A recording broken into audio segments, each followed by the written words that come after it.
तो friends, welcome back to my YouTube channel. आपके सामने दोबारा से मैं आया हूं। आज मैं आपके सामने दूंगा स्पेशली डेमो नॉन इन्वर्टर का, जो कि 1 टन का है, 3 स्टार का है और पैनासोनिक ब्रांड का है। पैनासोनिक का स्पेशली मैं वीडियो इसलिए दे रहा हूं क्योंकि पैनासोनिक जैपनीज़ ब्रांड है और एसी के मामले में अच्छा माना जाता है और कूलिंग इसकी ज़बरदस्त है। इसीलिए मैं आपको वहाँ डेमो दूंगा पैनासोनिक के नॉन इन्वर्टर का, जो कि नॉन इन्वर्टर आपका वहाँ पे यूज़ होता है जहाँ पे ज़्यादातर रूम ओपन क्लोजिंग ज़्यादातर हो रही है। तो नॉन इन्वर्टर है, फिक्स स्पीड एसी है। फिक्स स्पीड जो है स्पेशली इसका माना जाता है बिजली की भी सेविंग में, क्योंकि ऑटो मोड पे काम करता है और ज़्यादातर इन्वर्टर के मुकाबले थोड़ा कम है। पर नॉन इन्वर्टर आजकल कम आ रहे हैं, पर यूजेबल है नॉन इन्वर्टर भी। कई बार क्या होता है, कई बोलते हैं कि इन्वर्टर ख़राब होता है, सही नहीं हो पा रहा है, इसका जो इन्वर्टर है उसका कंप्रेसर जो होता है हैवी होता है, चार्जेस ज़्यादा लगते हैं। तो क्या है, inverter and non inverter both are better, market में सभी अवेलेबल है। तो आज मैं आपको जो डेमो दे रहा हूँ नॉन इन्वर्टर का दे रहा हूँ। तो स्टार्ट करते हैं डेमो। छोटा सा डेमो रहेगा, नॉन इन्वर्टर है। इसके जो बेसिक फीचर है वो आपको मैं बता देता हूँ।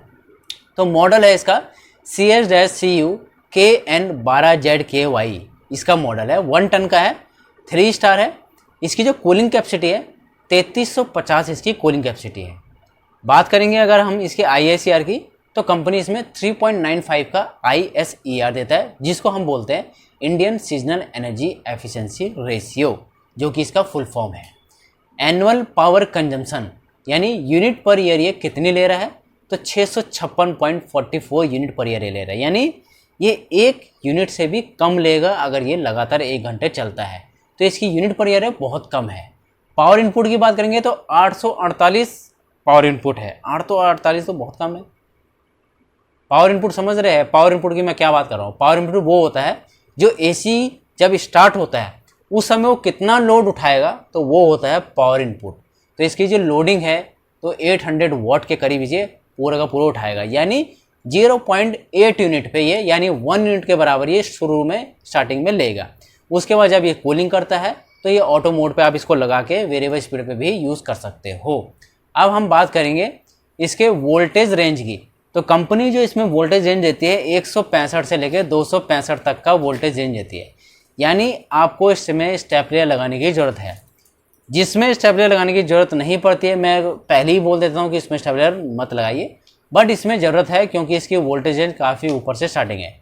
तो आप इसमें जो स्टेपलर रेंज है वो 130 या 140 वाला वोल्टेज स्टेपलर रेंज ले सकते हो, जो कि फ्लक्चुएशन से आपके एसी को सेफ रखता है। अगर ज़्यादा फ्लक्चुएशन होती है तो क्या होता है, शॉर्ट सर्किट के चांसेस होते हैं या फिर पीसीबी वगैरह ज़्यादातर ख़राब होने के चांसेस होते हैं।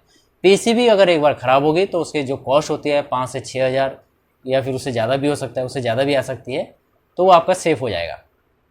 फिल्टर की बात करेंगे तो कंपनी इसमें PM 0.1 फिल्टर देती है। PM होता है पार्टिकुलेट मैटर, 0.1 फिल्टर होता है जो कि डस्ट लेवल को रिमूव करता है एक टाइप से। अब इसमें R32 गैस देती है कंपनी, क्योंकि नॉर्मली हर ब्रांड में R32 गैस ही आ रही है और ज़्यादातर वही गैस चल रही है क्योंकि वो काफ़ी हद तक ओजोन लेयर को हार्म कम करती है और टेस्टेड गैस है गवर्नमेंट के थ्रू, इसीलिए ज़्यादातर एसीओ में R32 गैस ही आ रही है और इको फ्रेंडली गैस होती है। 100% कॉपर, इसमें कंपनी जो कॉपर कॉइलिंग देती है वो 100% होता है और कॉपर का यही फ़ायदा होता है कि वो ड्यूरेबल होता है। अगर बाय द वे कहीं से ये लीक हो जाता है या ब्रेक हो जाता है तो ये रिपेयरेबल भी हो जाता है, यानी ये रिपेयरेबल भी है। सील्ड ब्लू कोटिंग, स्पेशली इसके इंडोर में कंपनी ने blue finch anti corrosion coating दी गई है, जो कि काफ़ी हद तक आपके एसी के कंडेंसर को सेफ रखता है। किससे? सल्फर से। जो हल्का हल्का करोजन वगैरह जम जाता है उससे ये काफ़ी हद तक एसी को सेफ रखता है, जिसकी वजह से उसमें करोजन ना जमे और आपके एसी की गैस लीकेज वगैरह काफ़ी हद तक कम हो जाए। क्योंकि ऐसा सल्फर गैसेज आती है वातावरण के अंदर जो उड़ती है, जो हमें दिखाई भी नहीं देती है, मॉइस्चर के रूप में कॉपर में बैठ जाती है, उससे सेफ रखने के लिए। क्योंकि काफ़ी हद तक एसी की जो लाइफ है, आजकल एसी की लाइफ 5 साल से ज़्यादा नहीं टिक रही है, क्योंकि इतना ही सल्फर नमकीन पानी हो गया जो कि एसी को ख़राब कर देते हैं।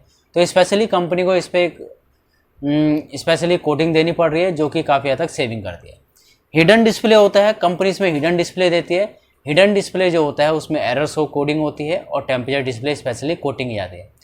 अब हम बात करेंगे लास्टली इसके वारंटी को लेके। कंपनी इसमें 1 ईयर की टोटल वारंटी देती है। 5 ईयर की कंप्रेसर की वारंटी देती है और 5 साल की पीसी की भी वारंटी देती है।